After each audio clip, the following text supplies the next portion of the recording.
How's it, peeps? My name is Al, and this is a professional match of StarCraft 2. We are on the map Tropical Sacrifice, and in the bottom left, our blue Protoss player from Denmark, we have MaxPax. In the opposite corner, our red Zerg player from South Korea, we have RagnaroK. RagnaroK and MaxPax. Now, I saw this replay. I was kind of just scrolling through my replays trying to figure out what to cast, and I saw this one. I'm like, this could be interesting. So these players are both quite exciting players, at least recently. Well, for a while, MaxPax has been pretty good, and RagnaroK has been a solid Zerg player. So I think I've spoken about MaxPax in the last trip, but just a quick kind of refresher for you. MaxPax is a very young professional player from Denmark, and he hasn't competed in any offline events yet, so there's a lot of mystery about him. I don't think he's actually as mysterious as everyone thinks, because you know, when you like watch some of the tournaments and stuff, the casters and the other players, they'll talk about him. So I think that the mystery is kind of just the fun part about him. But he is a very solid Protoss player. He is rank 7 in the world at the moment, which is pretty high. Second highest Protoss player in the world. That's huge. So yeah, I'd love to eventually one day see him playing in some offline tournaments. I don't know when it'll happen or if it'll ever happen. Maybe he just continues playing online cups. I don't know. And RagnaroK on the other hand. Alright, so if you haven't been watching the GSL, block your ears, because I'm going to talk a little bit about it. RagnaroK has been playing for a very long time, but in the most recent GSL season, he actually made it to the finals. We're not going to talk about the finals, but he made it to the finals, which is actually pretty insane. You have to be good to make it to the finals of GSL. GSL is unlike any tournament in the world. You know, when you look at your DreamHacks and you look at your IEM events, Katowice and all of that, it's generally weekend events. And yes, there's qualifiers and the players are playing against each other a few times. But it's very much a case of you find out after a game who's your next opponent. So your prep time is limited to what you can do from one match to the next. We see an early Stargate here, by the way, going up for MaxPax. So we'll see what he decides to go for that. But yeah, GSL is not like that. GSL, the players play once a week in their group stages, so they have a lot of time to prepare for each other. Early third CC. And because of that preparation, it makes it very difficult. You know, they can come up with custom strategies for each of the matchups that they could potentially play, because they'll only ever play, you know, 2-3 players, right? Yeah, because of the way the group stages work. So you got to be good to get that far in a GSL tournament. Anyway, in terms of the rank, RagnaroK is rank 16, which is nothing to sneeze at. That is anything top 20. I mean, top 50 is all very good players, but yeah, we see a couple of Zerglings picking away at the Nexus and running away. Oracle has not gone racing across the map. There is a second one on the way. So MaxPax might just be trying to get them all together so that he can get a little bit more damage than hopefully. We do see the Twilight Council coming up, so I'm assuming, and a Forge. We're going to be going into Blink Stalkers, which has been the fashion in Protoss versus Zerg lately. A lot of queens, a couple of spores in the natural and the main, which means that I don't think these oracles will get too much done, and there you go. +1 melee. So we're going to stick around on Zerglings for quite some time for RagnaroK, which is cool. Zerglings, good unit. Helps to defend against adepts and things like that. Overlord, trying to catch a little bit of a glimpse of what's going on in MaxPax's base. Okay, so it's pretty solid opener. That is a very early Baneling nest. For PVZ. ZVP, I guess, from his perspective. Oh, and we're going for charge first. And 5 more? 6 more? Gateways? This is going to be some dedicated pressure. These oracles still haven't gotten anything done. Solid defense. Very nice. Was the Baneling nest spotted? Wait, let me just get the right. Okay, so he did see the Baneling nest. Is it going to be for like an early Baneling bust, or is he just getting it defensively? Which is pretty good, because if MaxPax is planning on going to Zealots, then, you know, I guess Banelings are pretty good against Zealots. We'll have to see, hello, where this develops. The +1 is coming up, and Overlord speed. Okay. Maybe he's planning on flying some Overlords in with Banelings. Lots of Zerglings on the way. Oh, please tell me it's a Baneling bust. No, they're just going to put pressure on the third base. And they're going to do a good job of it. There's not much yet to defend, and that's a lot of Zerglings. And +1 Zerglings, they're not too bad. A warping round is coming in with Zealots, so they're going to help to clear this up, but I don't think before... Yeah, it gets cancelled. Third Nexus gets cancelled. That is a very good... Ooh, Zealot run-by at the same time. Now, the question is, does RagnaroK have enough at home to defend this? His own 4th base is vulnerable. The Queens are already being attacked. Here comes the slow Banelings. But there are a lot of them. Okay. This seems pretty okay. Yeah, Queen's in a good position, transfusing, and the Zealots go down without doing too much damage. So it's one base traded for not a base. A couple of Banelings and things, but that's what they're there for. The 4th base is being reacquired. These two have some pretty decent macros so far. Oracle just keeping nice tags on everything, making sure that MaxPax can know what's coming before he goes running in with those Zealots. Couple more Banelings on the way. Baneling speed is on the way. We do see the Hydra Den. The Zealots are slicing through the Zerglings. They do pretty well against Zerglings. Stalkers at the back helping to fight against the Queens. Nice little triggering the Stasis Ward. There's another one over there.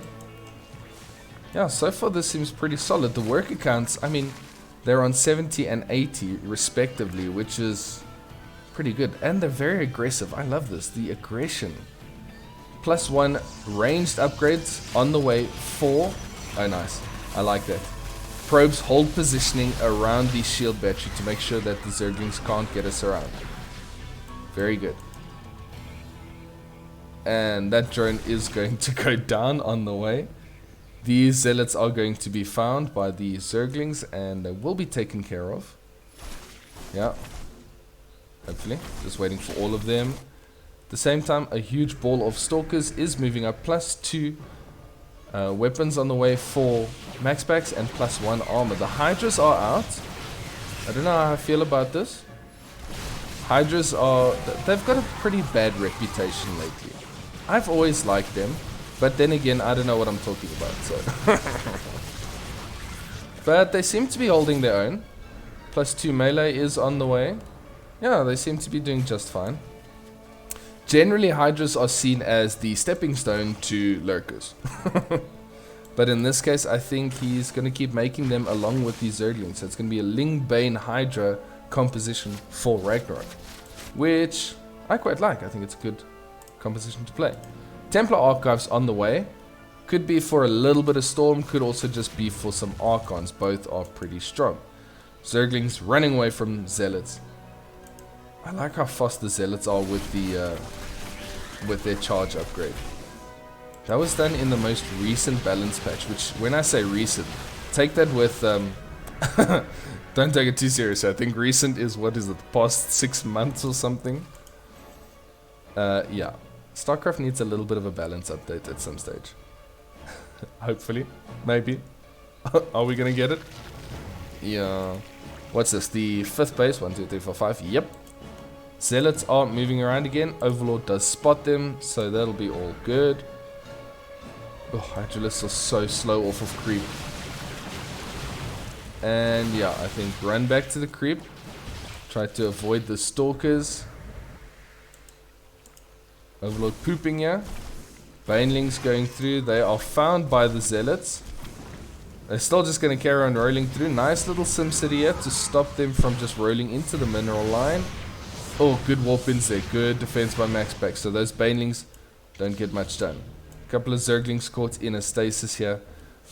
Army is being split up to start dealing with the 5th base of Protoss, but with a shield battery and a super battery at least, yeah, you don't really want to be engaging into that. Bunch more banelings on the way. We do see the High Templar and Archons. So the Robo Bay and the Robo Facility have been built, so that's going to be for some Colossus and Disruptors. Colossus and, well, I mean, Colossus definitely very good against Hydras. Okay. Couple of workers going down here, not too bad.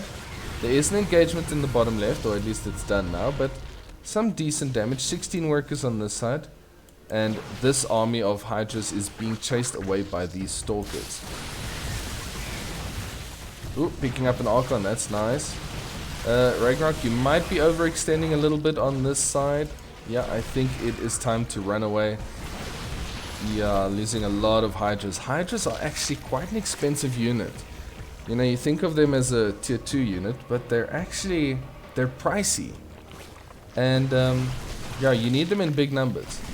Okay, so MaxPax pushing in here with his Zealot Stalker Ball. Zerglings coming into help. Here comes the Banelings. They're going to go rolling forward. Or rolling to the side. Where are you guys going? Hydras at the back trying to help deal damage. This is nice use of this choke point. Very nice.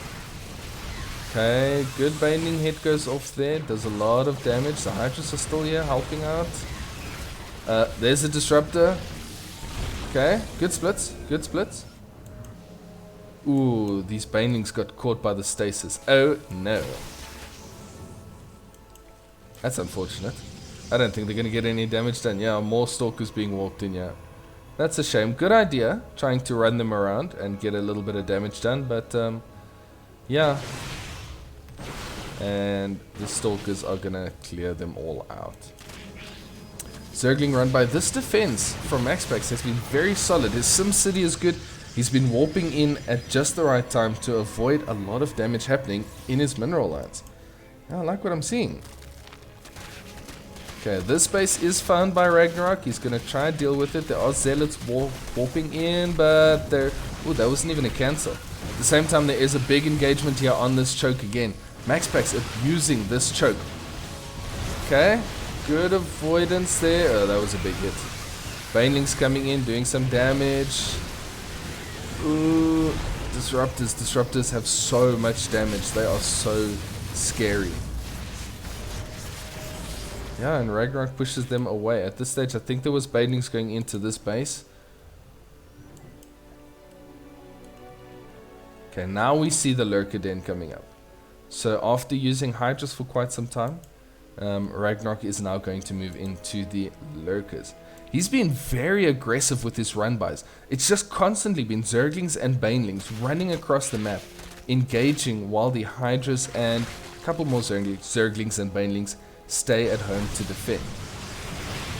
Always trying to deal a little bit of damage. At the same time, you see here, MaxPax is dealing with it okay. Yeah, look at that. Again, 7 workers. Not too bad at all. Okay, Zealot run-by is picked off nice and quickly over here on this side. In terms of the worker damage, we've seen 3 drones for 35 probes. You see, that's those constant backstabs, those constant run-bys. There goes another one. It's doing a lot of damage. RagnaroK does need to be careful, because this army is pushing in quite... Oh, not at the Lurker Den. Okay, that's painful. The Lurker Den is out of commission, but there are 14 Lurkers on the way. Only problem is he did not get the upgrades yet. Okay, so we see Zerglings in on this side. Zerglings into the 4th base as well. And 16 workers are going down. More Zerglings coming through. Lurkers are here to defend at home while these Run-bys are doing the damage. 28 workers going down. That is so much damage on so many fronts. RagnaroK playing the game of his life over here. Maybe that's unfair to say. He's played a lot of good games. The Lurker Den is being remade, and we see a couple of Vipers on the way. Vipers just a generally good unit. They can abduct these Archons, Disruptors, especially the Disruptors. The Disruptors, if they are abducted while their Purification Nova is in movement, it actually cancels the Purification Nova. So Vipers are like the best counter that Zerg has to Disruptors. Zealot Run-by on this side, that's going to get a little bit of damage done. We do see 2 additional Stargates coming up as well as a Fleet Beacon. So MaxPax is going to transition to that air army. Banelings running into Archons, not ideally what you want to see, but the Lurkers are in the back dealing a bit of damage. Disruptors getting rid of some of them. They're like, what was that, 6 Zerglings trying to come from the back. It's like, yeah guys, thanks for trying. Army supplies very close. MaxPax at this stage in the lead. Yeah, and there we see carriers coming up, +1 flyer upgrades coming up for MaxPax. That's pretty good. Lurkers get tagged, and yeah, a lot of damage. So you can see MaxPax is always throwing 2 balls at a Lurker at a time because it takes 2 Disruption Novas to kill a Lurker. And yeah, he does quite well with those.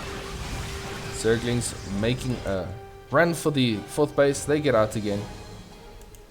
Yeah, it's been a lot of worker damage. 66 probes have gone down and only 7 drones. So some very good harassment. This is also good picking off. It's always funny that the Disruptor can deal splash damage, but they can't damage themselves. That's always a little bit of a strange interaction. But I guess it makes sense. Yeah. Zealots coming in here, trying to get to whatever base this is now. I can't count that far. Zerglings and Lurkers ready to defend. MaxPax rotates around. He's pushing now onto this base in the eastern side of the map. And this is a lot of damage that's going to go down. At the same time, there are Hydras going onto this base. And okay, this could actually work out very well for MaxPax. He is going to come in from both sides. Got a Warp in coming in. The Stalkers are coming in. And the Carriers coming in with their own flank. So approaching the Zerg army from 3 directions. Getting a lot of damage done. 21 drones going down. That's good damage. And now, I mean, RagnaroK has seen it, but he doesn't have much in the way of air units anymore. So the Carriers, along with the Archons and stuff, they're going to deal some damage. Oh, there we go. Slightly anticlimactic ending, but RagnaroK sees that he just didn't have enough anymore. And MaxPax pulls off a good game after taking a lot of damage. That was a fun one. I hope you enjoyed it. If you did, please press the like button. I really appreciate all of the support. If you want to see more StarCraft content, make sure to subscribe to the channel. Thank you so much for watching, and I will see you in the next one.